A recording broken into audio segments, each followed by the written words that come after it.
What's up guys, it's Tommy here and welcome to a brand new Liverpool video where we have to talk about the fact that Darwin Nunez has deleted all of his Liverpool related pictures from his Instagram account, and some sections, a vocal minority section of the Liverpool fan base was more occupied with bashing Darwin Nunez, criticizing Darwin Nunez after Liverpool's quite epic 4-2 victory against Tottenham, instead of praising some Liverpool players. And even though you might not think that the Liverpool players are active on social media, they read your comments, so you have to be very careful and very mindful of what you say on social media, because some of the Liverpool players might read it and might get very upset and very emotional about the comments. That's what happened with Darwin Nunez, in my opinion, that he wanted to probably get more support from the Liverpool fan base, and I think the majority of the Liverpool fans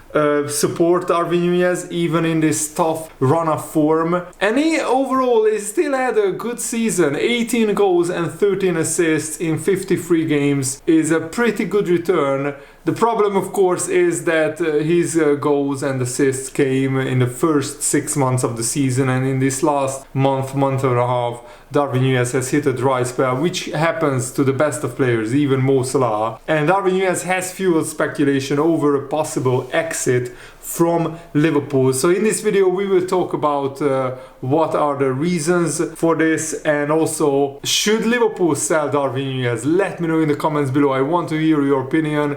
I'm building a nice little Liverpool community here, so if you are new around here, make sure to subscribe and leave a like on this video if you enjoy this. And the new manager arriving will take a look at his attacking options, and we might sell one of Luis Diaz or Darwin Nunez to fund, of course, some big transfers. Liverpool are looking to bring in a new winger, but I think we should keep Darwin Nunez, because if he can work on being more cool, more calm in front of goal, he will score so many more goals, because he has the capacity to get loads of chances in every game. And I think that's the hardest part for a striker, to get a lot of chances. Finishing them, of course, is a tough part, but most strikers don't get as many chances as Darwin Nunez. And it's still a weird move, even though I can understand where Darwin Nunez is coming from. If some fans were abusing him and his family, his wife, his kid, then I can understand why he got very upset. But still, it's a little bit extreme to delete all of his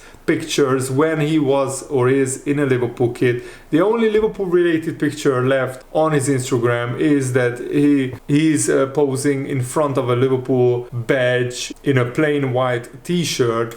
But still, in his biography, he has tagged both Liverpool and the Uruguay national team. And some people maybe speculated that this could be because of his recent change of sponsors from Nike to Adidas. So he went from rocking Nike boots to Adidas boots, but he didn't delete his previous Benfica pictures. And I don't like this growing trend on social media that some sections of the Liverpool fan base want to blame one player for Liverpool's disappointing end to the season. And when we lose, some Liverpool fans, not most, but some Liverpool fans tend to pick out a player that they didn't like their performance and blame the defeat on him, when it should be a collective effort. You can blame some players for some individual mistakes, and players can have a bad performance, but you still should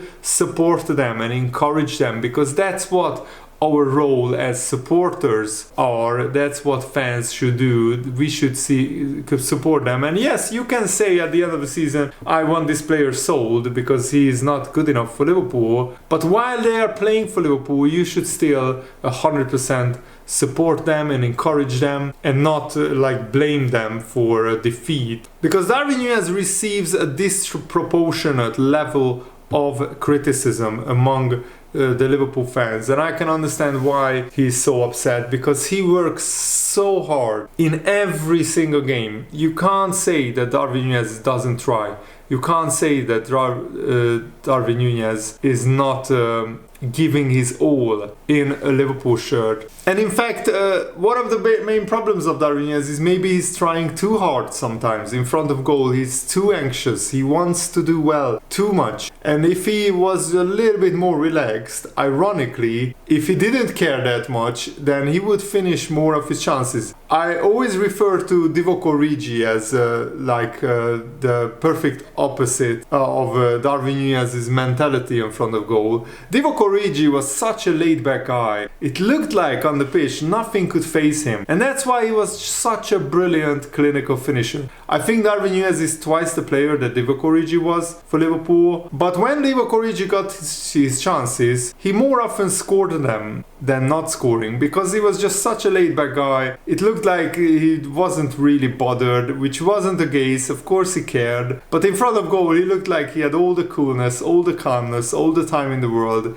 Darwin Nunez sometimes rushes his shots, sometimes he doesn't think and just blasts the ball into the goalkeeper. The prime example, against Everton, he had a big chance, one-on-one with Pickford. Instead of coolly slotting it into the corner, he blasts it straight into the goalkeeper. And I think a coach like Arne Slot can improve Darwin Nunez in that aspect. If you sit him down in pre-season and in the training, on the training pitch, you teach him what to do in different circumstances, and you train him to repeat that over and over and over again, then I think Darwin Nunez can become a much better, much more lethal striker in front of goal, because he has all the attributes, all the tools, all the technique, all the physical attributes. He just needs to work on the mental side of football, which I think is as important as the physical side. And most of his pictures left up on his Instagram from his time at Liverpool is family pictures with his wife and with his kid, or pictures where he is playing for the Uruguay national team, and he has of course pictures up with for playing with Benfica as well. And Barcelona want to replace Robert Lewandowski with Darwin Nunez, but I don't think they have the money.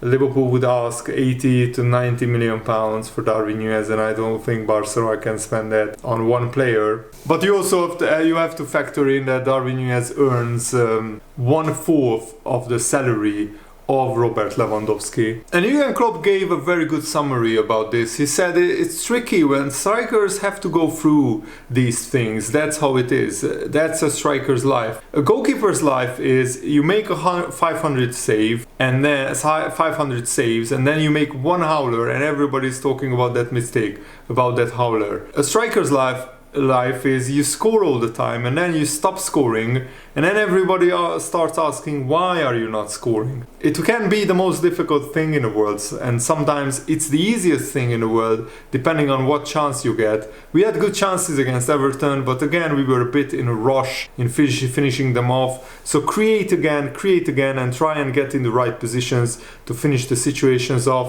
It will be a really rich man or woman who can write that book on how a striker can get back to their best instantly. You have to go through it. I try to help them speeding it up. That says nothing about the quality of the boys. And one more thing, when Darwin Nunez is clean through on goal, Vicario comes out to the edge of the area. If he just looks up and thinks for a half a second, then maybe he can go round the goalkeeper, because Vicario is so far off his line. If he tackles Darwin Nunez, it's a penalty, and he's rushing out. Darwin Nunez is going through, so he has the momentum. He doesn't need to do much. He just needs to do a fake shot, body feint, take it round the goalkeeper, and then it's a open goal and an easier finish. But that's probably Darwin Nunez's biggest flaw or biggest mistake, that he is not cool and calm in front of goal. At the beginning of the season he was. I'm not sure what changed, but against Newcastle he came on as a substitute. He had 2 chances, scored 2 goals, absolutely brilliant finishes, past the goalkeeper, into the corner. But sometimes he shoots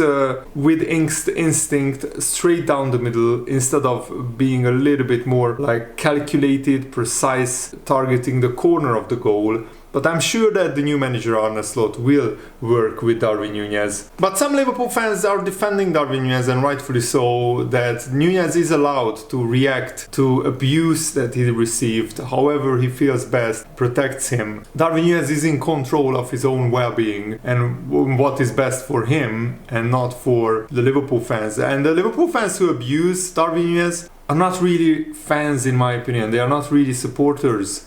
They are more like Liverpool followers. And of course, when there is a disappointing performance by Darwin Nunez and loads of fans who are really active on social media, they try to take out their frustration, take out their anger on Darwin Nunez. Of course, that's not the right thing to do. But what Darwin Nunez is doing here is he's filtering out the noise. He's basically shutting those people up by removing these pictures so they don't have a platform to really abuse Darwin Nunez on. And I think we should keep Darwin Nunez 100%. He's 25 years old. He's just about to enter his prime. His best years are still ahead of him, and he's still improving and growing and learning. And let's see if Arne Slot can help Darwin Nunez be more calm in front of goal. He does a lot of things very well. The hardest part of a striker is getting a lot of chances, and Darwin Nunez is doing that. If his conversion rate was even at a median level, he would score 30 goals because of how many chances he gets. And he needs to show it. If he still can't sort the mental composure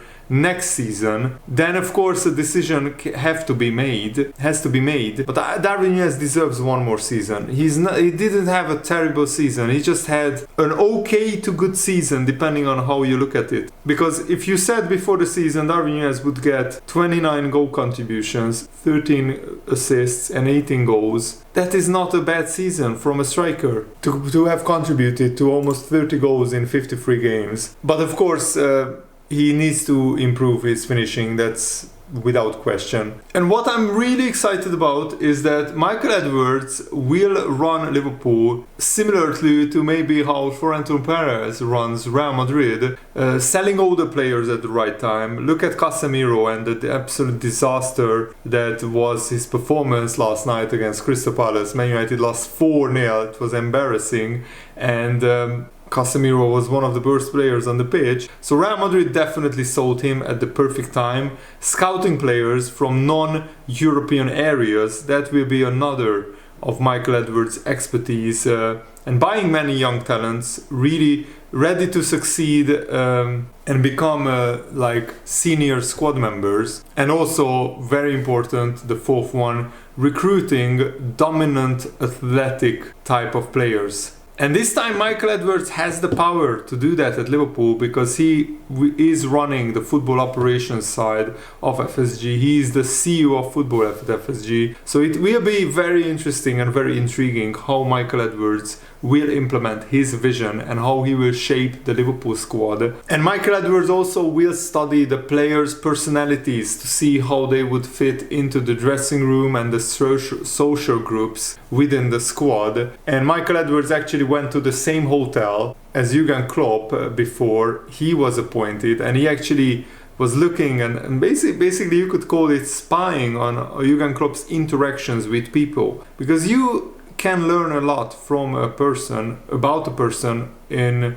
seeing how he interacts with different people from different walks of life. If I had to pick a player that Liverpool would sell in the summer out of our attackers, it would be Luis Diaz, because Luis Diaz is 27 years old and I'm not sure he will be improving that much. He's at the height of his career, Luis Diaz. Michael Edwards might give Darwin Nunez one more season to give him a benefit of the doubt. Luis Diaz maybe doesn't fit into any category of an attacker. The best attribute of Luis Diaz is carrying the ball, but what he wants is what Michael Edwards wants is to be really potent in front of goal, because we not only need a runner on the left wing who can press people, but we also need a left winger who can score goals. And if we sell Luis Diaz for like 80-90 million at the height of his career and replace him with somebody better in terms of goal scoring numbers, then that could be an upgrade. And you could also sell Luis Diaz for a lot of money without losing a lot of goals and assists from the team. Even though Luis Diaz had an okay season, he had a much worse season than Darwin Nunez, for example, and we are slating Darwin Nunez for his goal scoring numbers. So yeah, I understand Luis Diaz didn't cost as much. Darwin Nunez is a striker, Diaz is a winger, but still you get my point. Michael Edwards is most likely to sanction the sale of Luis Diaz instead of Darwin Nunez. That's my ultimate verdict at the end of this video. I really hope that you guys enjoyed this. Thanks for watching, have a nice day, see you later, goodbye.